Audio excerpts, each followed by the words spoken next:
Hi, I'm going to talk about 20 truths about sales and success, which I wish someone had told me when I was 20 years old. When I was 20 years old, I thought sales was about being charismatic. It was about pitching the perfect way. It was like grinding through endless call calls. I was wrong. Sales is not about talking, it's bigger. It's amazing. I'm going to spend the next few minutes talking about 20 truths. And consider these brutal truths. If I had known these, they would have shortened my learning curve. They would have multiplied my income. And it would have made sales for me effortless. So if you're in sales, listen carefully, listen well. So let's start off. I started my career thinking that my job was to sell. And then I realized that nobody's buying unless they see the problem. The truth is, selling doesn't start until the buyer sees the problem. Most salespeople waste a lot of time trying to convince people who aren't even aware they need help. If someone doesn't feel the pain, they won't move. Simple. And outside of sales, it's the same thing. If you're negotiating for an increase, a raise, or pitching an idea, people act when they see the cost of staying the same is too high or they see a real gain. So the real job isn't to sell, is to make your customer feel the pain. Feel the pain to understand the problem, and then you can pitch against that. So next time, don't start with the pitch. Start by asking the right questions. Let's move on.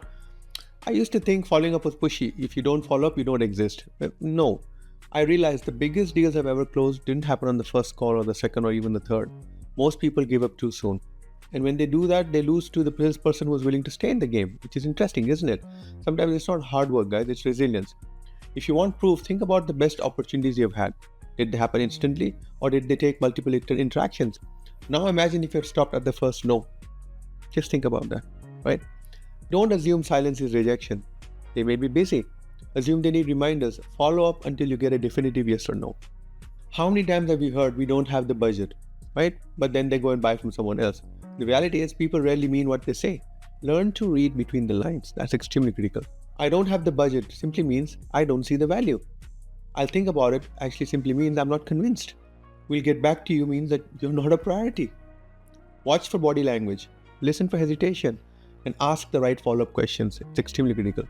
Success in sales will come from understanding what people actually mean, not just what they say. Read between the lines. I've seen two people say the exact same words, but one closes the deal and the other gets rejected. The difference is confidence, my friend, confidence. Sales is not about logic. People buy certainty. They buy from the person who sounds like they know what they're talking about. And I've struggled with this myself. How do you apply this? Stop saying, I think this is a good fit. Say, this is exactly what you need. Stop hesitating. Speak with conviction. Even if you're new, act like you belong. Because if you don't sound confident in what you're selling, why should anyone else be confident in buying from you? Think about it. Objections. Oh, most of them aren't real. They're just stalls. Someone's stalling you. They're meaningless. So figure it out. People say they need more time. What they really mean is you haven't convinced me yet. How to handle these type of stalls or these type of situations? If budget was an issue, would you move forward? That's a better question to ask, right?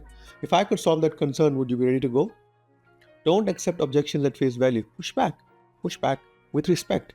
Because the real reason is almost always underneath what is being shown to you or what you understand. One of the hardest lessons I learned about sales is that if you don't sell yourself, no one else will. You are the cavalry, you are the army.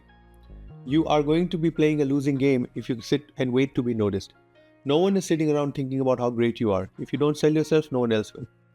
And the same applies in life. If you want a promotion, prove your value. If you want more clients, show them you're the best option. If you want respect, own your expertise. You can either hope someone recognizes your worth or you can make sure they do. The second path is always faster, always convenient, and it's profitable as well. The best salespeople in the world know one thing. They know that rejection is a numbers game. They detach emotionally. These are the ones who hear no the most because they take more swings. Think about it. Rejection is not failure, it's just filtering. Every no gets you closer to the right yes. That's critical. The mindset that changed everything for me was very simple. I started understanding. Stop fearing rejection, expect rejection. Embrace it. Stop taking it personally, move on. Your identity is different from your role. In your role, you're going to get beaten up. Life will knock your teeth out. Understand that life's knocking your role, not knocking you. Stop seeing it as a loss, see it as progress. You're paying school fees, my friend. Every loss takes you closer to a win. Rejection is part of the process. The only way to lose is to stop. That's when you'll really lose. I used to think that people make rational decisions. Isn't that awesome? You talked about economic man, you talked about rational man, and all babkas. It's not true at all. People buy because of how something makes them feel. Then they find the logic to back it up. So people buy emotionally, then justify with logic. A prospect doesn't buy a security system, they buy peace of mind. They don't buy a fitness plan, they buy the feeling of confidence. They don't buy consulting services, they buy certainty. The best salespeople sell feelings first. The features and benefits come later. Think about that. You don't get paid for effort, you get paid for impact. When the market decides your value, you have to adapt or you lose. The market doesn't care how hard you work, it cares about results. How do you increase your value? Solve bigger problems. I keep saying that to people. People come and say, I like a promotion. I say, did you solve a bigger problem or are you solving the same problems that you solved yesterday? Learn skills the market actually needs. Position yourself as indispensable. And with the onslaught of artificial intelligence, I assure you, people who are not skilling up, people who are not accommodating what's happening or adapting, you will find yourself indispensable. We can talk about this in 6 months, you'll be gone. The market decides your worth, so make sure you're playing the right game. And this is extremely critical. For years, I thought that being friendly was enough. And anyone who knows me knows that's part of my DNA.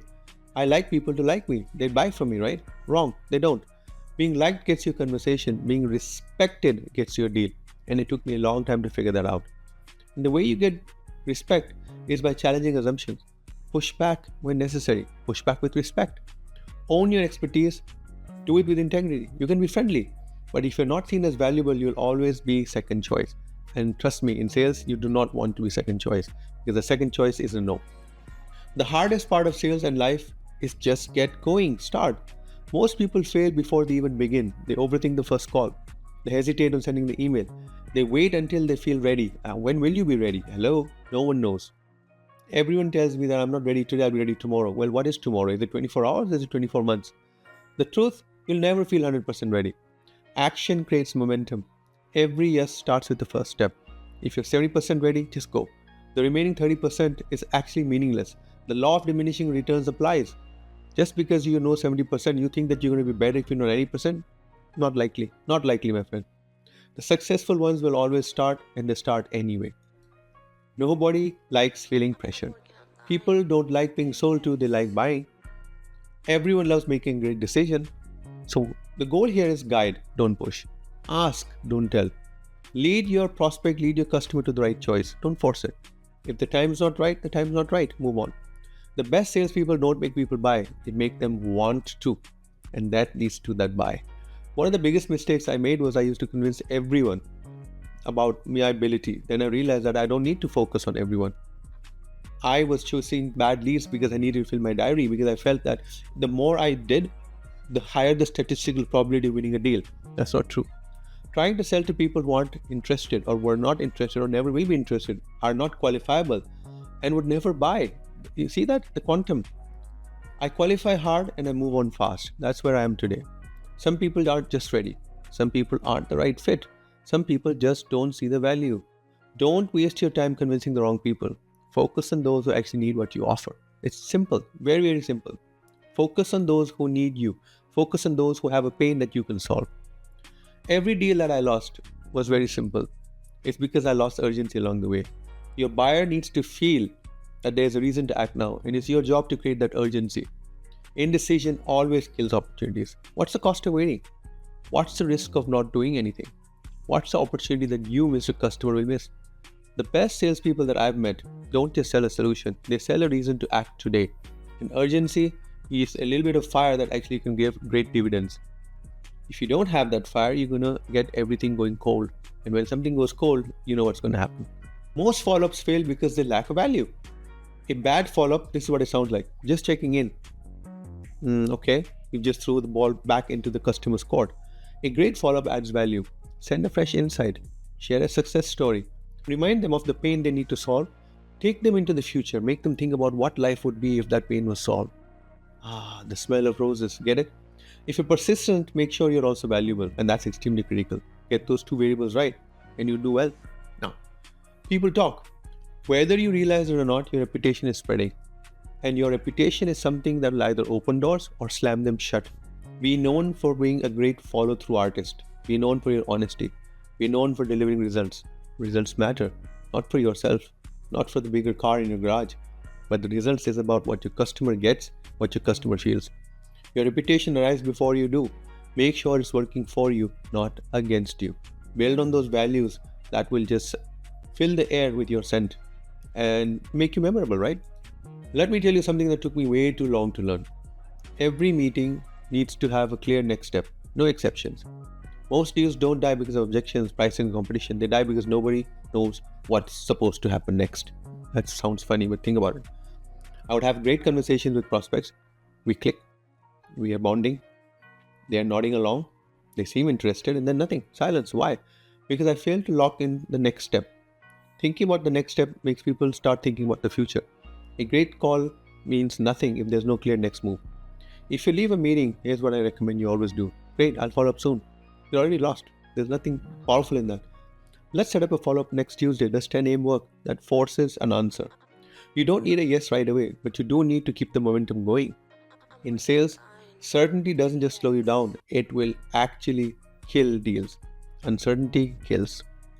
I thought being available all the time made me a great salesperson. Knock knock, who's there? Deepak's there, 24/7. I answered every call, I sent proposals at lightning speed, and basically begged people to buy. Guess what? It backfires. When you're always switched on, people don't value what's always available. They value what they think they might lose. Think about it. Scarcity is an amazing principle. If you're too available, you take it for granted. When you're limited availability, the result is that there's an increased demand for your time. There's an urgency. And when you are strategic, your interaction is valued. Think about it. If they feel like they might miss out, suddenly you matter. The moment I started positioning my time, my offer, and my availability as limited, everything changed. Buyers stopped ghosting me. They started moving faster. They started valuing my expertise. This is extremely critical, guys. Think about it. Scarcity is not a trick. It's human nature. People want what they think they can't have. So if you're always available, they don't want you as much. This is a very obtuse thought, but I want to leave this with you as I start wrapping up now. Let me be real with you.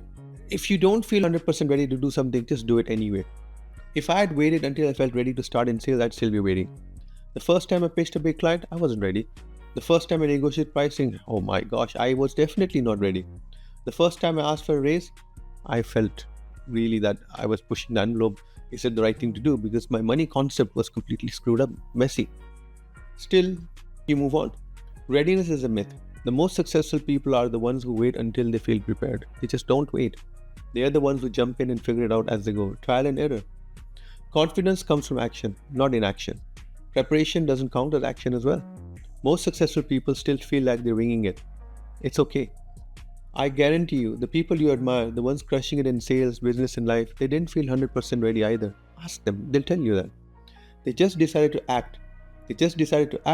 And that action is actually the one that overcomes emotions. So don't hesitate. Don't always wait for the moment being ready, because guess what? Even if you're ready, how would you know you're ready? There's no signal, there's no light that comes on, there's no light bulb that switches off also. The only way to be ready is to just get going. Just go, get it. The person who controls the conversation controls the outcome. Early in my career, I thought the best salesperson was one who had all the answers, the smooth talker. This is the person who could pitch flawlessly. Oh boy, was I wrong. The best salesperson isn't the one who talks the most. It's the one who asks the right questions, steers the conversation, and keeps control. If the buyer is leading the conversation, you're losing. If you're only reacting instead of guiding, you've already lost, frankly.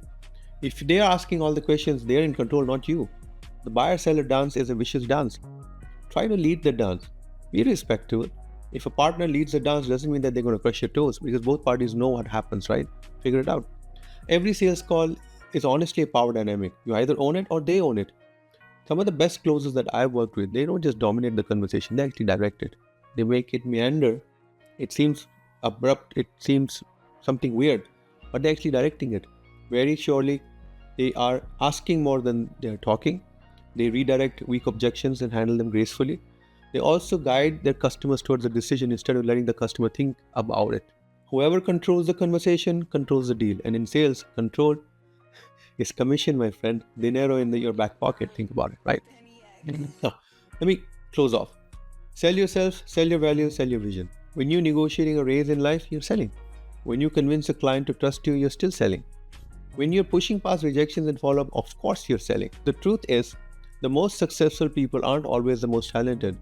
They are the ones who understand how to communicate value, handle objections, close, and to be honest with you, it's not just closing in sales, but it's closing in business, relationships, or life. So if you think sales is not for you, think again. Sales is for anyone. Sales is for everyone. master it. And I really wish that these tips that I'm giving you, you're getting them at a very young age, at a very early part in your career, and that let you get that wind under your wings that gives you greater power, greater altitude. Wishing you all the best. Now go sell. Stop listening to me. No, really, go sell. Bye bye. Take care. Bye, everyone.